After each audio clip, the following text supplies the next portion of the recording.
దావీదు ఏడ్చుకుంటా వెళ్తున్నాడు. ఒలీవ కొండ ఎక్కుతా ఏడ్చుకుంటా వెళ్తున్నాడు. తనతో పాటు సైన్యము, తనతో పాటు ఉన్న ప్రజలు కూడా ఏడుస్తా వెళ్తున్నారు.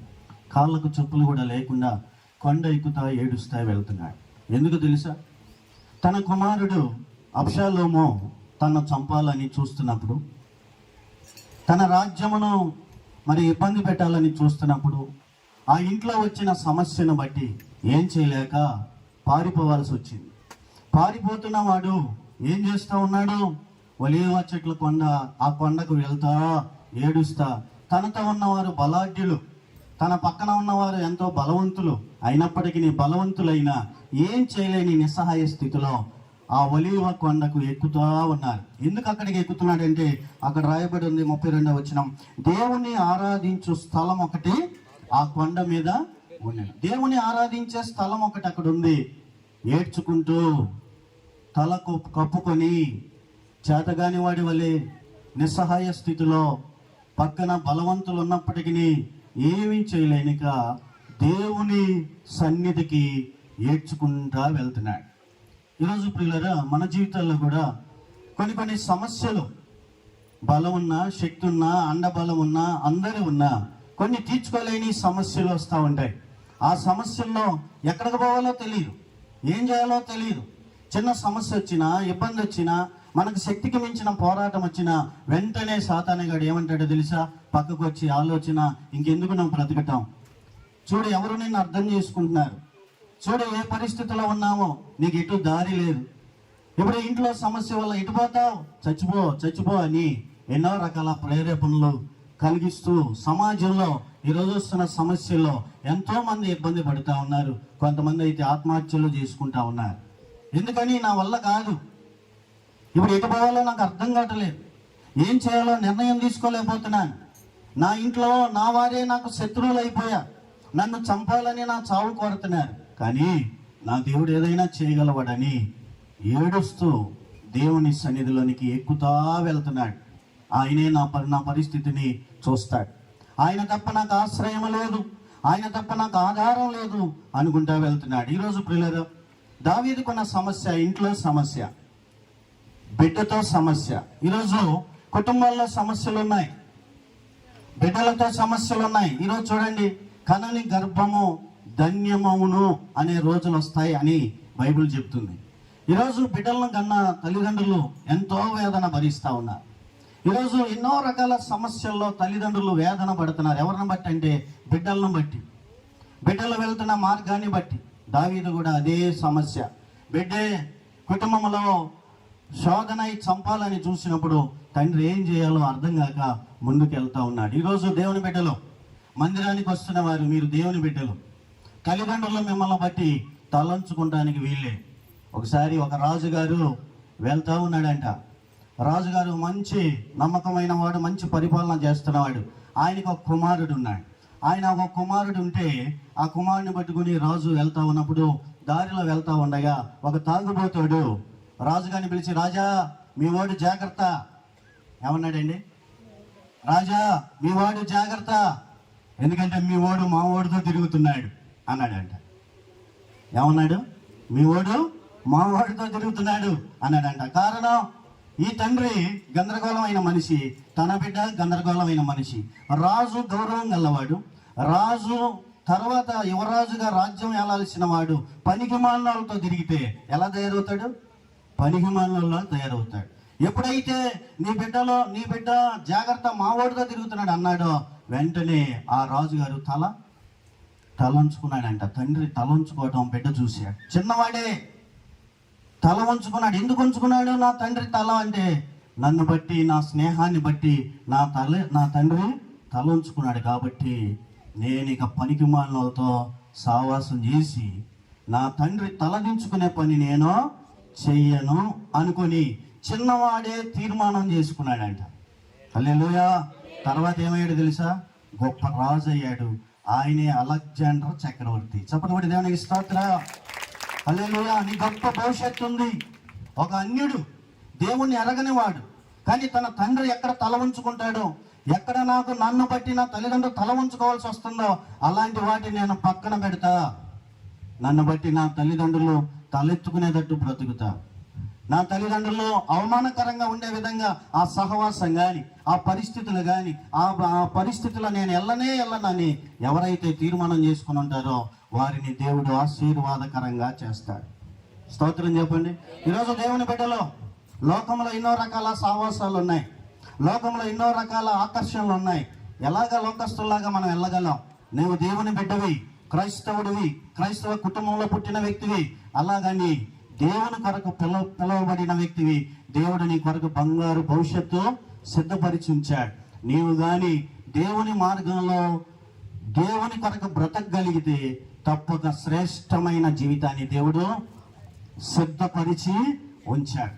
కానీ దావీదు దేవుణ్ణి ఎరిగినవాడు, దేవుణ్ణి ప్రాణప్రదంగా ప్రేమించినవాడు. కానీ బిడ్డలేమో అవమానకరంగా తయారై కొన్నిసార్లు అంతే. దేవుని కొరకు బ్రతకాలి అని ప్రయాసపడే తల్లిదండ్రులు ఉంటే కొన్నిసార్లు బిడ్డలే తల్లిదండ్రులకి వ్యతిరేకంగా లోక సంబంధాలుగా తయారయ్యే వాళ్ళు, తల్లిదండ్రులు పరువు తీసేవాళ్ళు, తల్లిదండ్రులని నది రోడ్లో నిలబెట్టే క్రైస్తవ కుటుంబాలు కూడా లేకపోలేదు. అయితే నీవు యవన బిడ్డలు, తల్లిదండ్రులు కలిగిన బిడ్డలు, దేవుని సన్నిధిలోకి వచ్చిన యవన బిడ్డలు జాగ్రత్త పడి, నన్ను బట్టి నా తల్లిదండ్రులు ఇబ్బంది పడకూడదు, నన్ను బట్టి నా తల్లిదండ్రులు గర్వంగా ఫీల్ అవ్వాలి అని ఎవరైతే తీర్మానం చేసుకుంటారో వారిని బట్టి దేవుడు ఎంతో సంతోషిస్తాడు. సరే, దావీదు ఇప్పుడు జరిగిన సందర్భం ఏంటి? ఏం చేయాలి? ఏం చేయాలో తెలియక కొడుకు ఇప్పుడు నేను కానీ నిలబడ్డానంటే నేను చంపనవసరం, నా పక్కన వాళ్ళే చంపేస్తాడు. కనీసం నా బిడ్డను కాపాడడానికి నేనైనా తలంచుకొని పారిపోతా ఉన్నట్టుగా వెళ్తా ఉన్నాడు. ఎక్కడికి వెళ్తున్నాడు? దేవుని సన్నిధికి వెళ్తున్నాడు. ఈరోజు సమస్యలు వస్తున్నాయి, కుటుంబంలో సమస్యలు ఉన్నాయి, బిడ్డల విషయంలో సమస్యలు ఉన్నాయి, ఎన్నో రకాల పోరాటాలు ఉన్నాయి. ఏం చేయాలో అర్థం కావట్లేదు. ఏం చేయాలో అర్థం కానప్పుడు ఏం చేయాలి?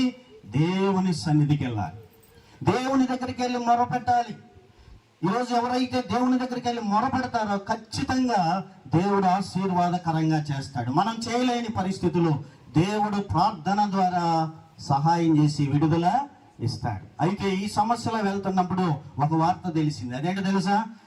అబ్షాలోము చేసిన కుట్రలో అహీతోపెలు చేరి ఉన్నాడు. 31 వచ్చినాం కదా, 31. అంతలో ఒకడు వచ్చి అబ్షాలోము చేసిన కుట్రలో అహీతోపెలు చేరి ఉన్నాడు. కుట్రలో అహీతోపెలు చేరి ఉన్నాడు. ఒక కుట్ర జరుగుతుంది.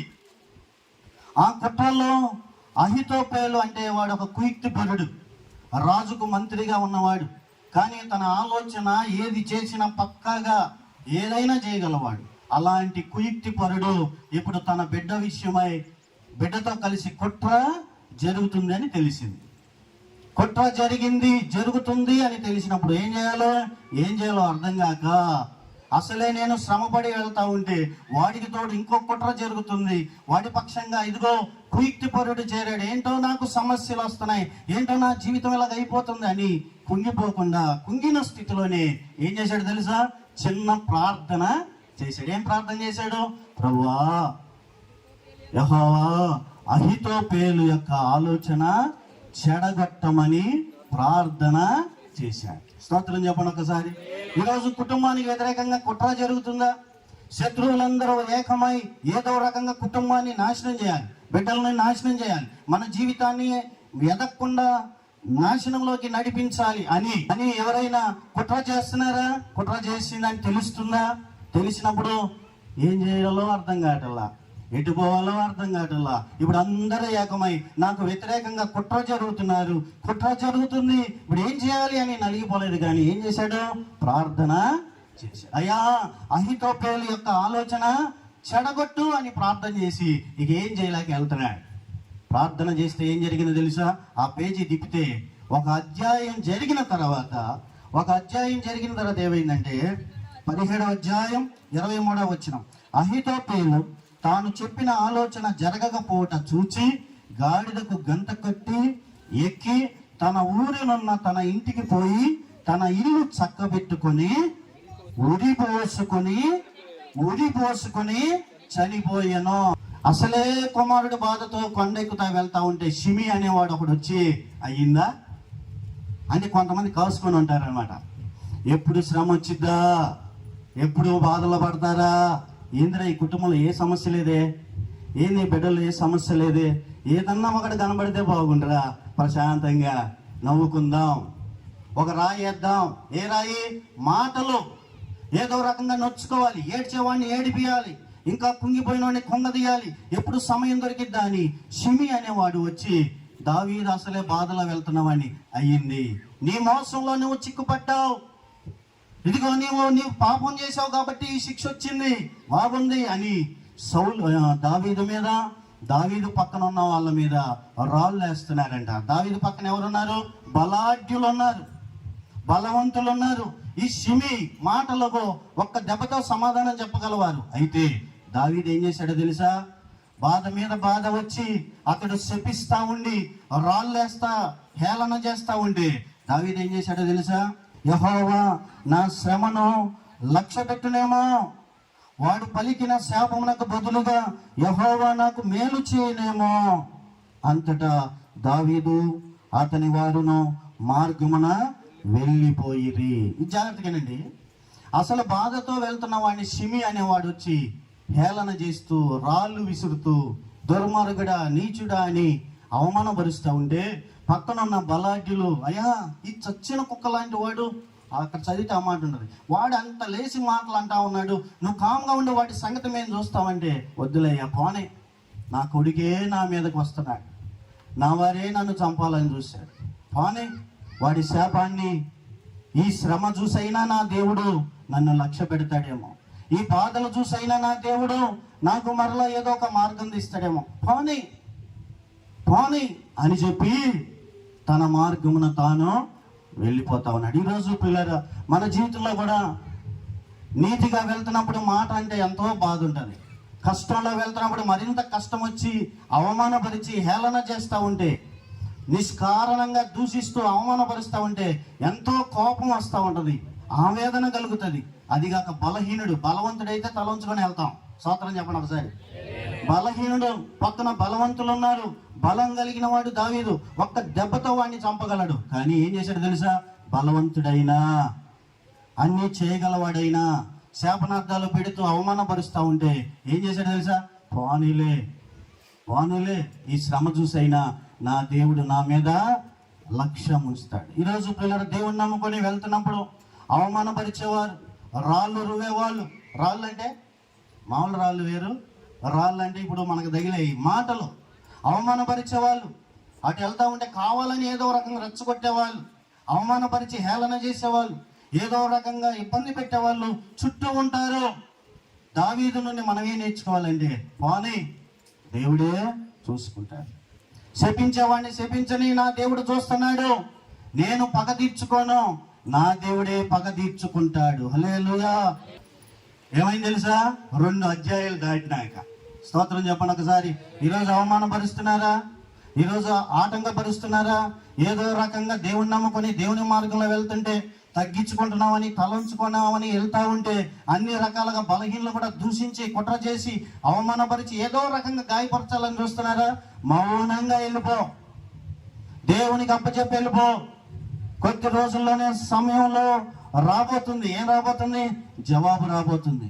దేవునికి అప్పగించి వెళ్తే ఎవరైతే దూషించి అవమానపరిచి హేళన చేసి నాశనం చేయాలనుకుంటున్నారో నీవు కలగ చేసుకోకుండా దేవుని మీద ఆధారపడి, ఏమోలే నా దోషమేమో, నా అపరాధమేమో, ఇది నేను చేసుకున్నదేమో అని నిన్ను నీవు వెతుక్కొని మనల్ని మనం పరిశీలన చేసుకొని దేవుని ఎదుట ఒప్పుకొని సరి చేసుకొని దేవునికే అప్పగించి వెళ్తే, ఇదిగో షిమి వచ్చి 2 అధ్యాయాల తర్వాత వచ్చి ఏం చేశాడో? సాష్టాంగ పడ్డాడు. హల్లెలూయా. దేవుడు చేసే కార్యాలు అవి. కానీ ఓపికతో మనకు లేదు. ఈరోజు దేవుని మీద ఆనుకొని ముందుకే సాగివేలు.